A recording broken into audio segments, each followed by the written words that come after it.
সম্মানিত ভাই এবং বোনেরা, আসসালামু আলাইকুম। আশা করি আপনারা সবাই ভালো আছেন। আজকে আমি আপনাদের সঙ্গে শেয়ার করব যে আপনার মুরগির বাচ্চার বোর্ডিংয়ে অনলি মাত্র 3টা ওষুধ যদি আপনারা আপনার মুরগির বাচ্চাকে দিতে পারেন, সেক্ষেত্রে দেখবেন যে আপনার মুরগির বাচ্চা সুস্থ থাকবে, ভালো থাকবে। তার কারণ আপনার মুরগির বাচ্চা যদি ভালো না থাকে, সেক্ষেত্রে কিন্তু আপনার মুরগির ওজন আসবে না। তার কারণ ছোট থেকে যদি আপনি বাচ্চাগুলোর ওয়েটটা যদি ঠিকমতো না আনতে পারেন, সেক্ষেত্রে কিন্তু আপনার মুরগি বড় হলে ভালো মানের কিন্তু ওজন কিন্তু আপনি পাবেন না। তো এক্ষেত্রে আপনার মুরগি সুস্থ রাখার জন্য, ভালো রাখার জন্য, গ্রোথ ঠিক রাখার জন্য আমি অনলি মাত্র 3টা ওষুধ দেখাবো। তো জাস্ট আপনারা শুধু যে ব্রয়লার মুরগির ক্ষেত্রে আপনারা এই ওষুধগুলো ব্যবহার করবেন, কথাটা কিন্তু এমন না।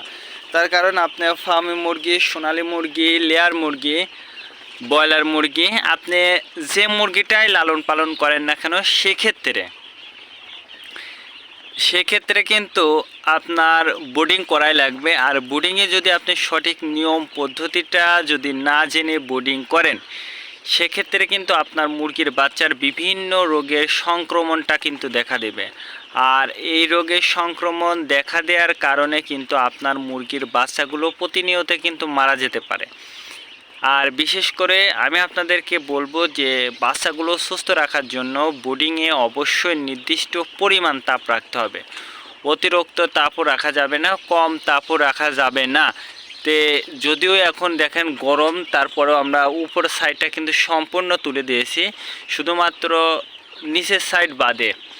তে আমরা কিন্তু এখনও আলো দিয়ে রাখছি, তার কারণ আমাদের নির্দিষ্ট তাপ প্রয়োজন। তাপের জন্যই কিন্তু আমরা আলোটা দিয়ে রাখছি এবং আমাদের বোর্ডিংটা কিন্তু এখনও রয়েছে। আর মুরগির বাচ্চাগুলো সুস্থ রাখার ক্ষেত্রে একটা বিষয় আপনারা মনে রাখবেন যে আপনার বাচ্চার কিন্তু কোয়ালিটিটা কিন্তু ভালো হওয়া লাগবে। আপনি শুধুমাত্র ওষুধ দিয়েই কিন্তু আপনার মুরগিগুলো সুস্থ রাখতে পারবেন না। তার কারণ ওষুধ বাদেও কিন্তু আপনারা আপনার মুরগিগুলোর বাচ্চাগুলোকেও কিন্তু সুস্থ রাখতে পারবেন। আর ওষুধটা কিন্তু শুধুমাত্র একটা মাধ্যম আর কি।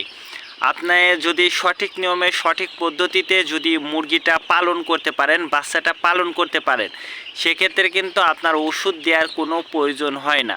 তারপরেও আপনার মুরগির যদি সমস্যা হয়, সেক্ষেত্রে আপনারা কিন্তু এই ওষুধগুলো আপনার মুরগির বাচ্চাগুলোকে দিবেন। আর বিশেষ করে আপনার মুরগির বাচ্চাগুলো সুস্থ রাখার ক্ষেত্রে আপনার বোর্ডিংয়ের ডেকোরেশনটা কিন্তু খুবই জরুরি। তার কারণ আপনার যেমন এই যে আমরা কাগজটা পেরে দিছি, তো এটা কিন্তু প্রতিকার কাগজ। এটা পেরে দেওয়ার পরে আমরা যখন বোর্ডিং করেছিলাম তখন কিন্তু খাবারটা ছিটে দিয়েছিলাম। তো তারপরে কিন্তু আমরা দেখেন এটা ডুঙা বলা হয় আমাদের অঞ্চলে খাবারের পাত্রটা। তো আমরা কিন্তু ডুঙাতে কিন্তু আমরা খাবারটা দিয়েছি। তে যে বিষয়টা আমি বলবো যে এই যে নোংরা পরিবেশে, এটা কিন্তু আসলে মুরগির বাচ্চার জন্য কিন্তু মারাত্মক একটা ক্ষতি। আপনারা নোংরা পরিবেশে কখনোই মুরগির বাচ্চার রাখবেন না। পরিষ্কার পরিচ্ছন্ন, বিশেষ করে ড্রপগুলো, পানির পাত্রগুলো অবশ্যই আপনারা পরিষ্কার পরিচ্ছন্ন করবেন। করে তারপরে যদি আপনি খাবারটা দেন, পানিটা দেন এবং আপনার নির্দিষ্ট পরিমাণ তাপটা যদি থাকে, সেক্ষেত্রে দেখবেন আপনার মুরগির রোগবালাই কিন্তু খুবই কম হবে। তে আপনার মুরগি সুস্থ রাখার ক্ষেত্রে আমি যেহেতু বলেছি 3টা ওষুধ, তে আমি সর্বপ্রথম আপনাদেরকে বলবো যে আপনার মুরগির যদি ঠান্ডাজনিত সমস্যা হয়ে থাকে, যেহেতু বোর্ডিংয়ে বাচ্চাটা জার্নি করে আছে, এমনকি বাতাসের কারণে, যেহেতু আমরা যেহেতু দূর থেকে বাচ্চাটা নিয়ে আসছি, যেহেতু ভ্যান গাড়িতে নিয়ে আসছি, তো বাতাসে কিন্তু দেখবেন যে ঠান্ডাজনিত সমস্যা লাগতে পারে।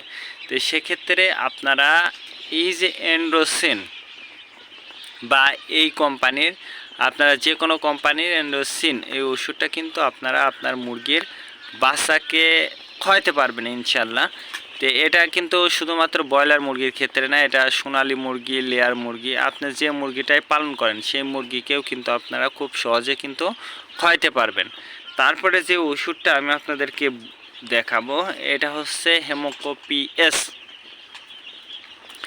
এই হেমোকোপিএস ওষুধটা আপনারা অবশ্যই আপনার মুরগির বাচ্চাগুলোকে খাওয়াবেন।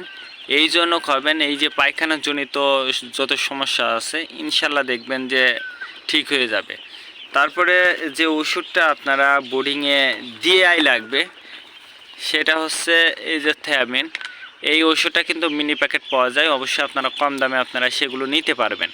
তো এই ওষুধগুলো যদি আপনারা আপনার মুরগির বাচ্চাকে দিতে পারেন বা খাওয়াইতে পারেন, ইনশাল্লাহ দেখবেন যে আপনার মুরগির বাচ্চাগুলো কিন্তু সুস্থ থাকবে, ভালো থাকবে।